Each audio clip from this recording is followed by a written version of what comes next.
இப்போ பெரிய சாதனையாளர்களா இருக்கிறவங்க எல்லாம் பாத்தீங்கன்னா ஆரம்பத்துல சாதாரணமா ஒரு தொழில் தொடங்கினவங்கதான் இருப்பாங்க. இப்போ அவங்க ரொம்ப மதிக்கத்தக்க இருக்கிற இடத்துக்கான காரணம் என்னன்னு பாத்தீங்கன்னா அவங்க பாலை மதிப்பு கூட்டி வித்ததுனாலதான் இருக்கும். ஒரு உதாரணம் எடுத்துக்கோங்களேன், மில்கி மிஸ்ட் நிறுவனம் பாத்தீங்கன்னா அவங்க வந்து பன்னீர் தான் முதல்ல வந்து விற்பனை பண்ண ஆரம்பிச்சாங்க. இப்ப பாத்தீங்கன்னா ஒரு சாதனையாளரா வந்து இருக்காங்க.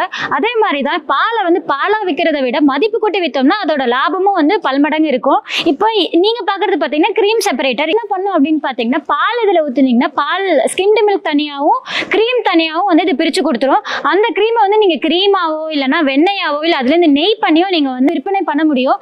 அந்த ஸ்கிம்டு மில்க் வந்து நீங்க ஸ்கிம்டு மில்காவோ இல்லைன்னா வந்து மோரா மாத்தியோ இல்லைன்னா அதுல இருந்து நீங்க பன்னீர் செஞ்சோ அப்படி இல்லைன்னா அதை வந்து நீங்க பிளேவர்ட் மில்காவோ வந்து நீங்க வந்து செஞ்சு விற்க முடியும். உங்களை சாதாரண தொழிலாளர்ல இருந்து ஒரு மதிப்புத்தக்க சாதனையான தொழிலாளரை மாத்த எம்டிஎம்ல நாங்க நிறைய மிஷின்ஸ் வச்சிருக்கோங்க.